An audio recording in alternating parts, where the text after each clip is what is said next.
અંધશ્રદ્ધા ફેલાવનાર હિન્દુ સમાજને જ કેમ ટાર્ગેટ કરવામાં આવે છે? કે ચીઠી કાઢી, ચીઠી ચબરકી કાઢી અને દાકીની સાકીની ધૂણાવી નરી અંધશ્રદ્ધા છે. અન્ય ધર્મના લોકો બી ઘણું બધું કરે છે, બરોબર, પણ ત્યાં જવાની કોઈની હિંમત નથી. મારા ઘરમાં ગંદકી દૂર કરવાની જવાબદારી મારી છે. મારા માટે સનાતનથી મોટું કાંઈ છે જ નહીં અને ની કાંઈ રહેવાનું. હવે અન્ય જે ધર્મના લોકો છે એમાં મારે ટાંગ હુકામે અડાડવી જોઈએ? હું તો ડિબેટ કરવા માંગુ છું જયંત પંડ્યા સાહેબ હારે.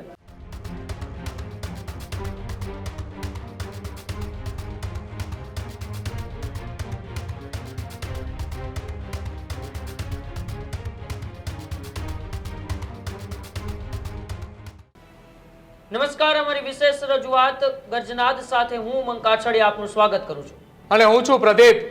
આજના ગર્જનાદમાં ચર્ચા કરવી છે કે દરબારના નામે એ અંધશ્રદ્ધા થઈ રહી છે કે પછી એ શ્રદ્ધા તરફ આગળ વધવાની એ તૈયારીઓ.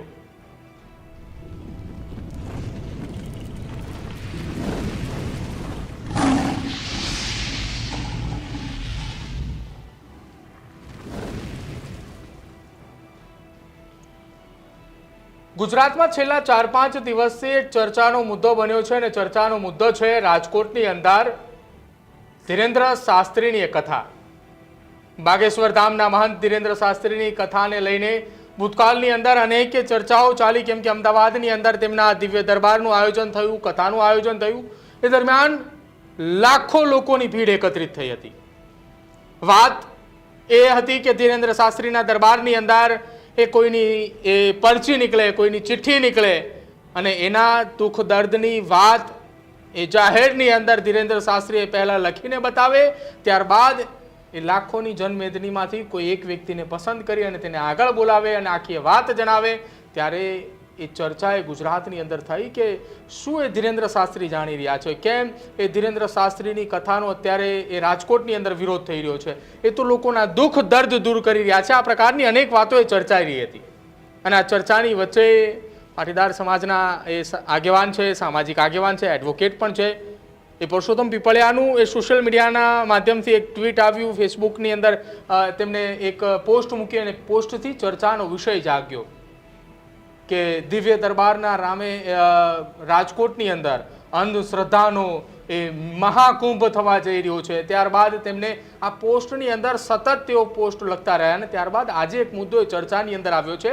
રાજકોટના એક બાળકની વાત કરી છે કે છેલ્લા કેટલાક સમયથી એ ગુમ છે, તો એ ક્યાં છે એ ધીરેન્દ્ર શાસ્ત્રી કહી બતાવે. બીજી તરફ આખી આ ઘટનાની અંદર રાજકોટનો મામલો છે, સૌરાષ્ટ્રનો મુદ્દો છે અને છેક ચર્ચા એની સુરત સુધી પહોંચી છે. સુરતની અંદર એ બજરંગ દળના પ્રમુખ જય પટેલ કે જેઓ નાગરાજના નામથી એ જાણીતા છે, ગૌ પ્રેમી છે, જ્યાં જ્યાં ગાયોની હત્યા અથવા તો કતલ થતું હોય ત્યાં સૌથી પહેલા એ જાય છે અને ગાયોને બચાવીને મુક્ત કરે છે. એ જય પટેલ પણ આ મામલાની અંદર મેદાને આવ્યા અને તેમને $1001 ઇનામની જાહેરાત કરી. ચર્ચા હવે એ છે કે દિવ્ય દરબાર યોજાય છે તો એ દિવ્ય દરબારથી એ અંધશ્રદ્ધા ફેલાય છે, શ્રદ્ધા ફેલાય છે. શું એ દિવ્ય દરબારનો વિરોધનું કારણ કે જેના કારણે આ મામલો એ હવે આખા ગુજરાતની અંદર ચર્ચાનો વિષય બન્યો છે? આ જ મુદ્દે આજે ગર્જનાદની અંદર ચર્ચા કરવી છે અને આજના ગર્જનાદની અંદર એ બે મહેમાનો આપણી સાથે છે કે જે બંને આજ એ મુદ્દાને લઈને છેલ્લા એક સપ્તાહથી ચર્ચાની અંદર છે. સામાજિક આગેવાન પુરુષોત્તમભાઈ પીપળિયા આપણી સાથે છે અને જય પટેલ છે કે જેઓ સુરતથી છે અને નાગરાજના નામથી ઓળખાય છે, બજરંગ દળના પ્રમુખ છે. બંને મહેમાનોનું સ્વાગત છે. પહેલા તો રામ રામ. પુરુષોત્તમભાઈ, પહેલા તમારી પાસે આવું છું. પેટ્રોલ ડીઝલની અછતની ચર્ચાઓ ચાલતી હતી, એ દરમિયાન આ કથાના આયોજનની ચર્ચા ચાલી. એ દરમિયાન પહેલી પોસ્ટ તમારી હતી કે રાજકોટની અંદર એ અંધશ્રદ્ધાનો કુંભ મેળો યોજાય છે, પેટ્રોલ ડીઝલની અછત વચ્ચે આ એ દિવ્ય દરબાર ન થવું જોઈએ કેમ કે અહીંયા લાખોની સંખ્યામાં લોકોએ પેટ્રોલ અને ડીઝલનો ઉપયોગ કરીને આ કથા સ્થળે પહોંચશે. કેમ એવું માની રહ્યા છો તમે કે આ અંધશ્રદ્ધાનો કુંભ મેળો છે? એમ પ્રદીપભાઈ, આ અગાઉ પણ ધીરેન્દ્ર શાસ્ત્રીજીએ અનેક કથાઓ અને દરબાર ભરેલા છે. ધીરેન્દ્ર શાસ્ત્રીજીના જે હનુમાન ચરિત્રો પર કથા કહે છે તેમનો અમારો કોઈ વિરોધ નથી કોઈ ધાર્મિક બાબતનો વિરોધ, પણ એમનો જે બીજો પાર્ટ છે કે જે દરબારના નામે ઓળખાય છે, આ દરબારમાં જોયું છે કે ચીઠી ચબરખી નાખવામાં આવે છે, દાકીની શાકીની બધા ધૂણો આવે છે, ઢોંગ ધટિંગ થાય છે, તો અંધશ્રદ્ધાની તો બીજું શું? આ મારું માનવું છે, મેં મારો પક્ષ રાખ્યો છે કે હું એને અંધશ્રદ્ધા ગણું છું. તો કે છે કે સામેવાળા એને શ્રદ્ધા ગણતા હોય. વિજ્ઞાન અને એઆઈ ટેકનોલોજી યુગમાં આવી અંધશ્રદ્ધા હોઈ શકે નહીં. આપણે આપણા નેક્સ્ટ જનરેશનને 21મી સદી તરફ લઈ જવાના છે કે 12મી સદી તરફ લઈ જવાના છે, એ આપણે નક્કી કરવું જોઈશે. આ દિન પ્રતિદિન જે આવી બાબતો વધતી જાય છે, ચિંતાનો વિષય છે. કેટલીક આપ જાણો છો કે કમળ પૂજાઓ પણ થાય છે, એ આવી તાંત્રિક ને શ્રદ્ધા ને તાંત્રિક ને ઢોંગ ધટિંગ કરી અને આ બધી બાબતોથી પહેરાઈને ઘોડા ભક્તો છે એ પોતાના સંતાનોની પણ બલિ ચડાવીના દાખલા મોજૂદ છે અને રેકોર્ડ ઉપર છે. થોડા સમય પહેલા પણ છોકરાની બલિ ચડાવી હતી.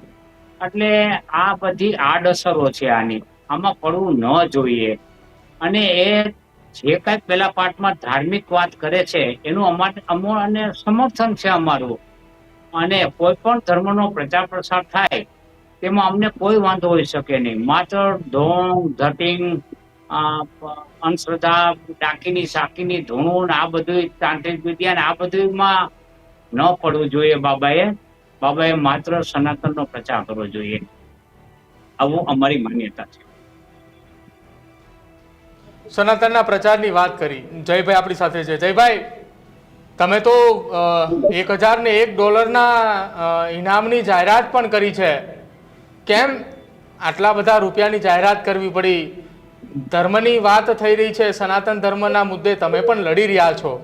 અનેક વખત તમને જોયા છે સોશિયલ મીડિયાની અંદર કે સુરતની અંદર કોઈ પણ ઘટના હોય અથવા દક્ષિણ ગુજરાતની અંદર કોઈ ઘટના હોય તો જય પટેલે સીધા જ દોડીને ત્યાં પહોંચી જાય છે જ્યાં સનાતન ધર્મની રક્ષા કરવાની વાત હોય. આ તો સનાતન ધર્મ માટેનો દિવ્ય દરબાર મળી રહ્યો છે. સૌપ્રથમ તો પ્રદીપભાઈ, મારું કહેવાનું એટલું, મારી ચેલેન્જ અને મારી વાત એટલી જ છે કે જયંત પંડ્યા એ એક વિજ્ઞાન જાથા નામની દુકાન ચલાવે છે. એમના માટે વિજ્ઞાન જાથા એમની દુકાન એ ધર્મ કરતા આગળ છે. એમના માટે વિજ્ઞાન ધર્મ કરતા આગળ છે, બરોબર છે. તો એમના માટે સર્વ ધર્મ સન્માન હોવા જોઈએ.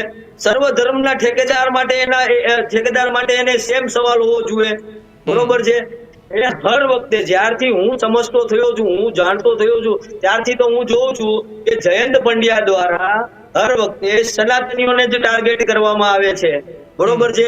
તો મારો સવાલ એટલો જ હતો, જેમ જયંત પંડ્યાએ બાબા બાગેશ્વર માટે ઇનામની જાહેરાત કરી, એટલે મેં જયંત પંડ્યા માટે ઇનામની જાહેરાત કરી. જયંત પંડ્યા અને એક ઓલા પિયુષ જાદુગર જેને ધગધગતો સળિયો પકડવાની વાત કરી છે, એ બંને માટે આપણે એવી ઇનામની જાહેરાત કરી કે તમે લોકો જ્યાં અન્ય ધર્મના ઠેકેદારો એ પ્રાર્થના સભાના નામે, જેવું કે ઈસાઈ મિશનરીઓ છે ટ્રાઇબલ વિસ્તારોમાં, પાસ્ટરો અને પાદરીઓ અન્ય રાજ્યમાંથી આવીને આપણા ગુજરાત રાજ્યમાં આવીને લુલા લંગડાને ચાલતા કરે છે, બીમારને સાજા કરે છે અને હકલાને બોલતા કરે છે. આવી બધી અંધશ્રદ્ધા ફેલાવીને ધર્માંતરણ મતાંતરણ કરાવવાનો પ્રયત્ન કરે છે અને ધર્માંતરણ અને મતાંતરણ કરાવે બી છે ભોળા ભળા આપણા હિન્દુ સમાજને, બરોબર છે.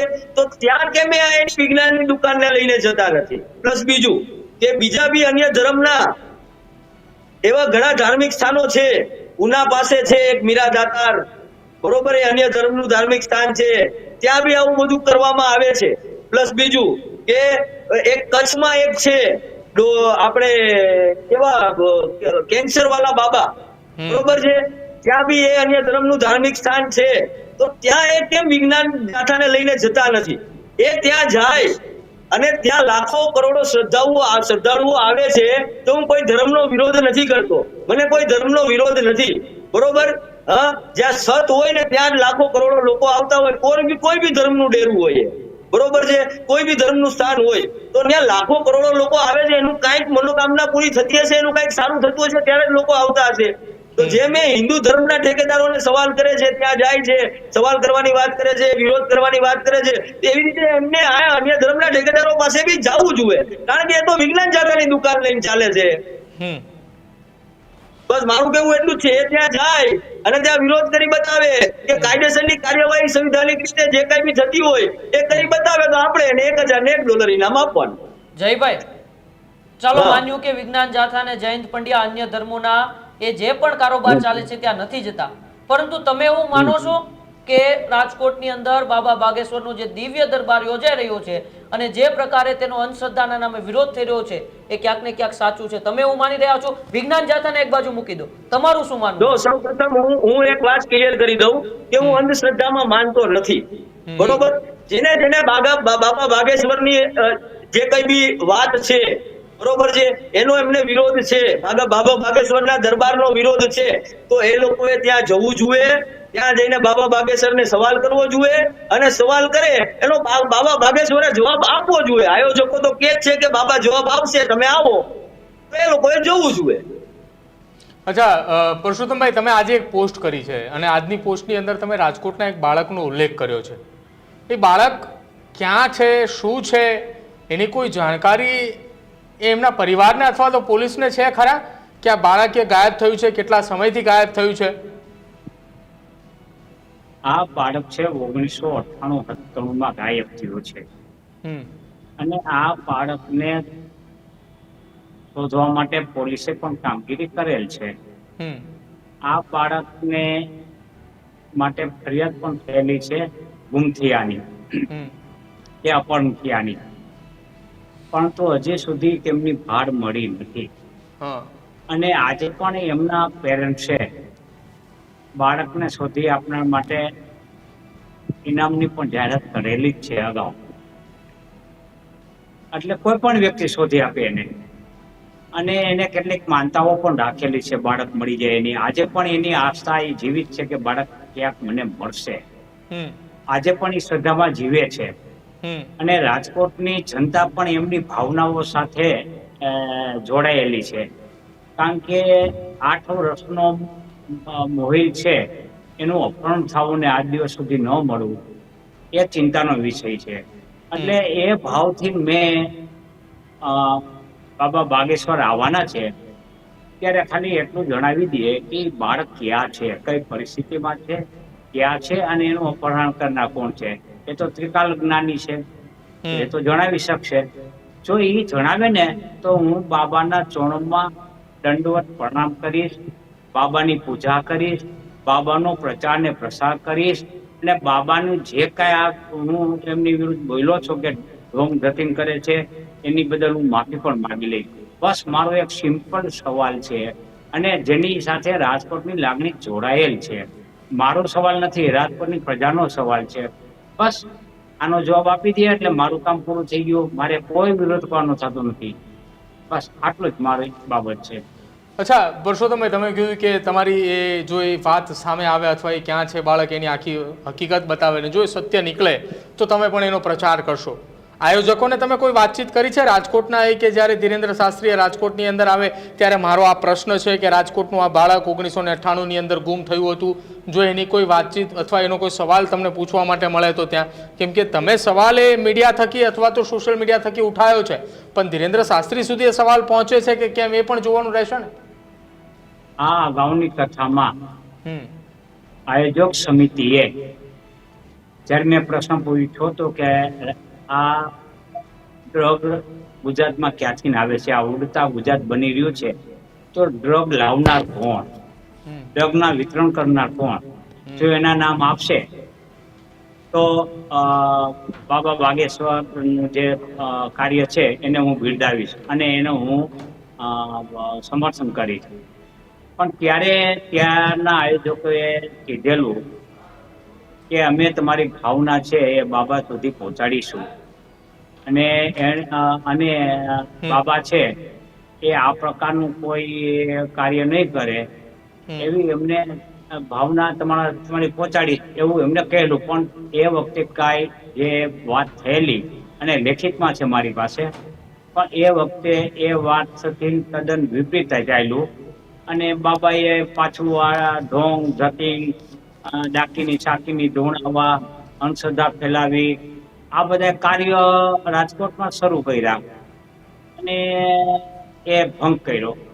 આ વખતે આવે છે ત્યારે પણ મેં કહ્યું છે મારી ઓપન મેં તમામ મીડિયામાં આવે છે કે મારો એક પ્રશ્ન છે પણ મારે મીડિયા દ્વારા વાતચીત થયેલી છે મંગેશભાઈ સાથે.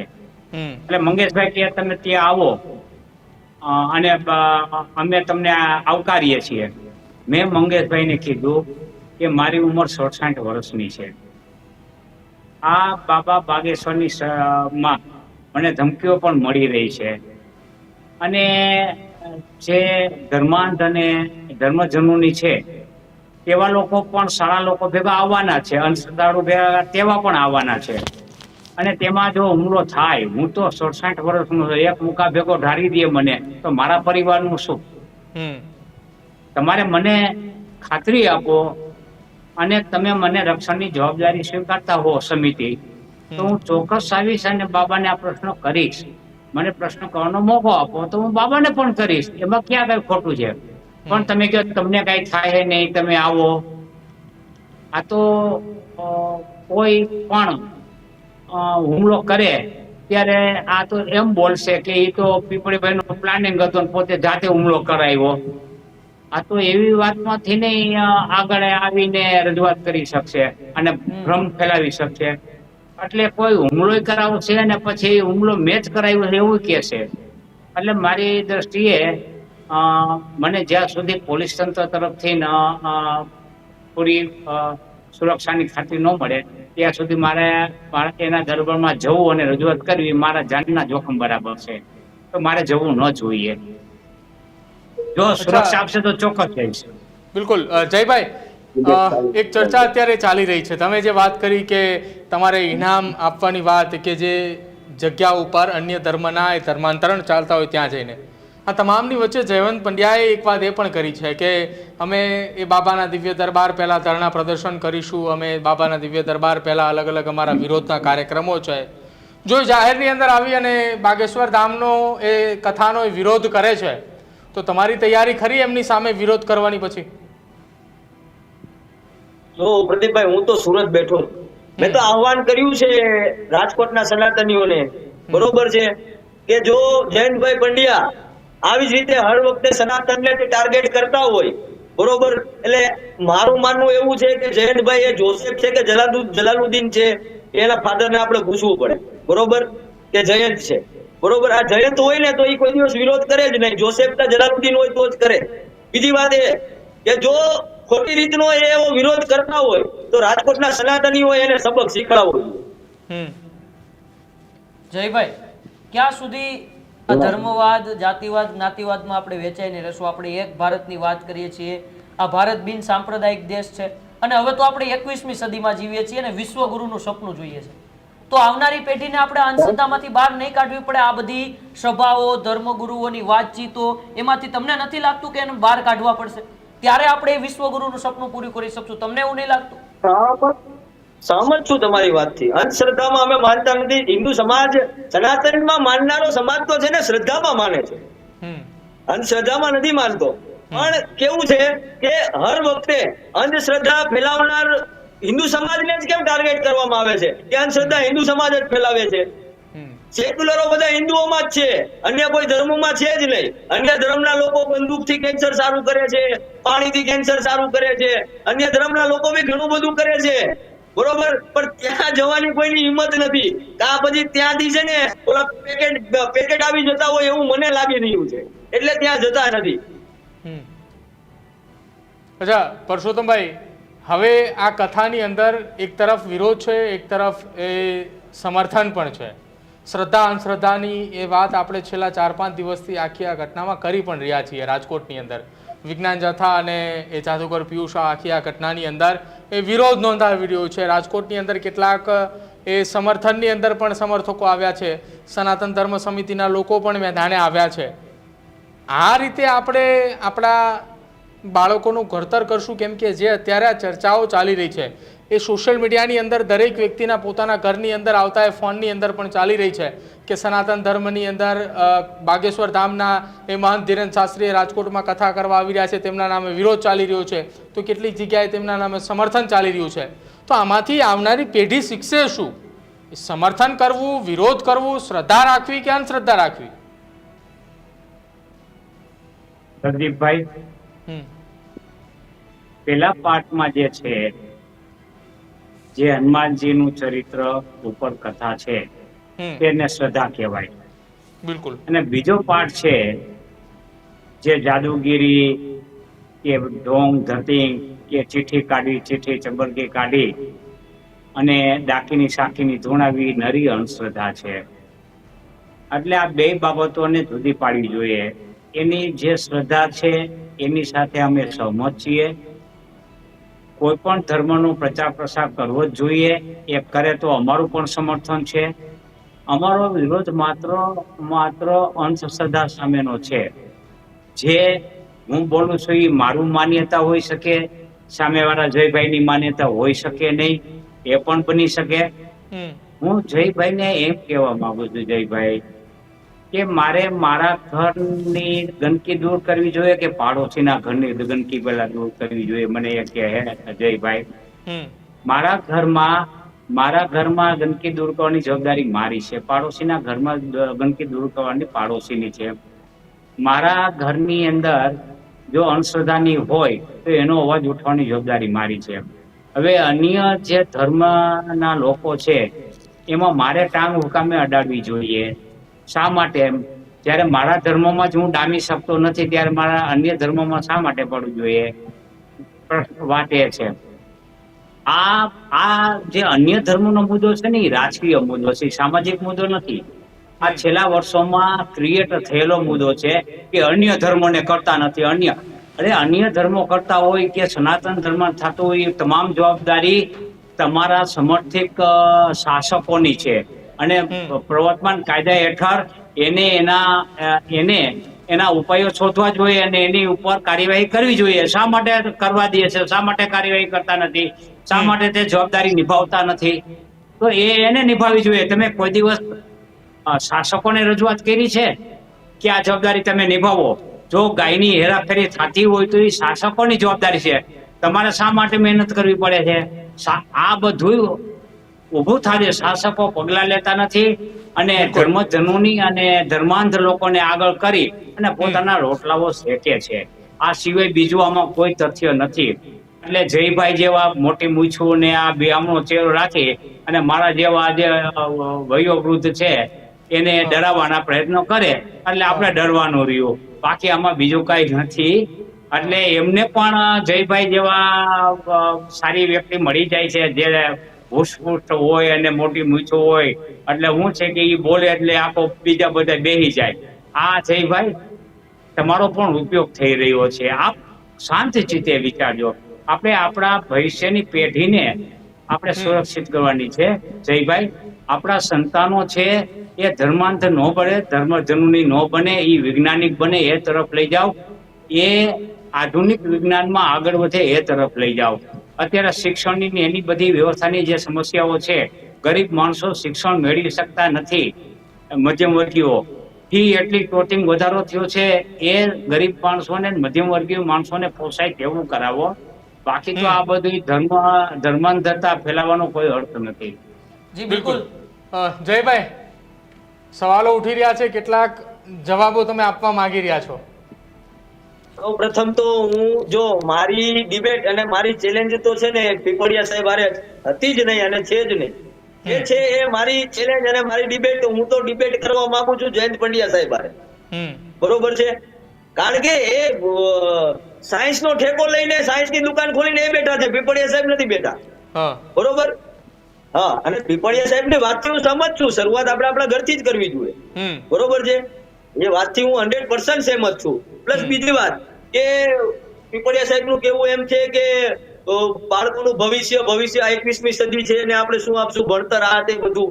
તો મારું માનવું એવું છે કે જ્યારે કાશ્મીરમાં પંડિતોને ભગાડ્યા હતા ને, જ્યારે ત્યાં ધર્મ ખતમ થવાની તૈયારી પર હતો ને, આપણું સનાતન ખતમ થવાની તૈયારી પર હતો ને, એ પંડિતો પાસે જમીન જાયદાદ ભણતર મિલકતો પૈસા બધું જ હતું, કાંઈ કામ નહોતું લાગ્યું. બરોબર છે. બાંગ્લાદેશમાં આપણા સનાતનીઓ છે એની પાસે બી બધું જ હતું, કાંઈ કામ નહોતું લાગ્યું. બંગાળમાં જયારે આપણા હિન્દુઓને મારવામાં આવતા હતા, એને જીવતા સળગાવી દેવામાં આવતા હતા, બરોબર, હિન્દુઓની વસ્તીઓ સળગાવી દેવામાં આવતી હતી, ત્યારે બી એ લોકો પાસે બધું જ હતું, કાંઈ કામ નહોતું લાગ્યું. એટલે મારા માટે બધાની માન્યતા અલગ હોય, બધાની વિચારધારા અલગ હોય. મારા માટે સનાતન થી મોટું કાંઈ છે જ નહીં અને નહીં કાંઈ રહેવાનું. બિલકુલ જયભાઈ, આભાર. જયભાઈ, કાશ્મીરમાં જ્યારે હિન્દુ બ્રાહ્મણોને ભગાડી દેવામાં આવ્યા ત્યારે કોની સરકાર હતી? કોણ હતા ત્યારે? રાજ્યપાલ કોણ હતા? સરકાર કોની હતી? જાણી લ્યો, આપની જ હતી.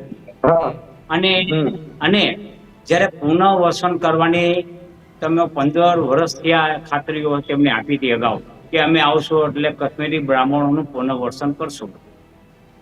આ 12 વર્ષની સરકાર થઈ ગઈ, એમાં પુનઃવસન માટે તમે શું પ્રયત્નો કર્યા? કાશ્મીર બ્રાહ્મણોને તમે તમારી સરકાર આવ્યા પછી ક્યાં ન્યાય અપાવી શક્યા? અને તમે ક્યાં એવી માંગણી કોઈ કરી શક્યા કે ભાઈ તમે આ કાશ્મીરી બ્રાહ્મણોનું તો કંઈક કરો? એવું ક્યારેય તમે ઉચ્ચારણ સુધા કર્યું છે? જ્યારે તમે સત્તામાં નહોતા ત્યારે કાશ્મીરનો મુદ્દો તમારા માટે મતનું સાધન હતું. જ્યારે સત્તામાં તમે આવી ગયા ત્યારે તમે કાશ્મીરનો મુદ્દો હાવ ભૂલી ગયા છો. આ સનાતન છે, આ સત્ય છે. એટલે કોઈ સાચી માહિતી છે એનાથી અવગત થાવ અને એની ઉપર આપણે ચર્ચા કરીએ. બાકી તમારા મનમાં જે ભરેલું છે ને એની વાસ્તવિકતા આખી જુદી છે. એટલે તમારા કોઈ પણ મુદ્દાનો હું જવાબ આપીશ, પણ વાસ્તવિકપણે હોવું જોઈએ. જયભાઈ, આપની છેલ્લી કોમેન્ટ, પછી આપણે અંત તરફ જઈ રહ્યા છીએ. સૌપ્રથમ તો હું કોઈ સરકારનો વ્યક્તિ નથી, બરોબર, કે કોઈ પાર્ટીનો હોદ્દેદાર નથી. બસ હું એક સનાતની છું. મારા ધર્મની રક્ષા કરવી એ મારી ફરજ છે. અને મારી ફરજ અને મારો ધર્મ સમજીને હું કામ કરું છું. બસ એટલી જ મારી માન્યતા છે. જયભાઈ, તમે એવું માનો છો કે છેલ્લા કેટલાય વર્ષોમાં આ ધર્મને રાજકીય પાર્ટીઓએ પોતાનો હાથો બનાવ્યો છે? તમે એવું માનો છો? હા, માનું છું. બિલકુલ આભાર પરસોત્તમભાઈ અને જયભાઈ, બંને જોડાયા અને સહભાગી થયા ચર્ચાની અંદર. તો ચર્ચાનો વિષય બસ એટલો જ હતો કે જે રાજકોટની અંદર બાગેશ્વર ધામની એ ધીરેન શાસ્ત્રીની જે કથા છે, અને કથા બાદ આખી આ ઘટનાની વિવાદની શરૂઆત એટલા માટે કે જ્યારથી કથાની જાહેરાત થઈ ત્યારથી સતત ચર્ચાઓ ચાલતી હતી અને સવાલો રાજકોટથી ઉઠતા હતા. અને તેની વચ્ચે વિજ્ઞાન જાથાના જયવંત પંડ્યાએ કે જેમને ચેલેન્જ ફટકારી કે અમે 3 સવાલ મંચ ઉપરથી પૂછીશું અને 3 સવાલોના જવાબ આપવા પડશે, અને જો એ જવાબ આપી દેશે તો વિજ્ઞાન જાથાએ આજીવન ગુજરાતની અંદર બંધ થઈ જશે. અને ત્યારબાદ પિયુષ જાદુગર નામના રેશનાલિસ્ટ કે જેમને એવું કહ્યું કે સળગતો સળિયો પકડીને ધીરેન શાસ્ત્રી બતાવે. અનેક એ સવાલો છે. અને બીજી તરફ એ સનાતન ધર્મ સમિતિના અનેક આગેવાનો અનેક હોદ્દેદારો એ પણ મેદાને છે, એ પણ વિરોધ કરી રહ્યા છે જયવંત પંડ્યા અને સાથે જ એ પિયુષ જાદુગરનો. હવે આ તમામની વચ્ચે જ્યારે રાજકોટની અંદર એ દિવ્ય દરબાર ભરાશે, એ પરચીઓ ખુલશે, એ કથાનું આયોજન થશે, ત્યારે હવે જોવાનું રહેશે કે શું એ માહોલ એ રાજકોટની અંદર જોવા મળે છે. કોણ વિરોધે આવે છે, કોણ સમર્થનની અંદર આવે છે, અને દિવ્ય દરબારની અંદર કોની કેટલી પરચીઓ પણ ખુલે છે. હાલ અમારી વિશેષ રજૂઆત ગર્જનાથમાં બસ આટલું જ. જોતા રહેજો ન્યૂઝ રૂમ. નમસ્કાર.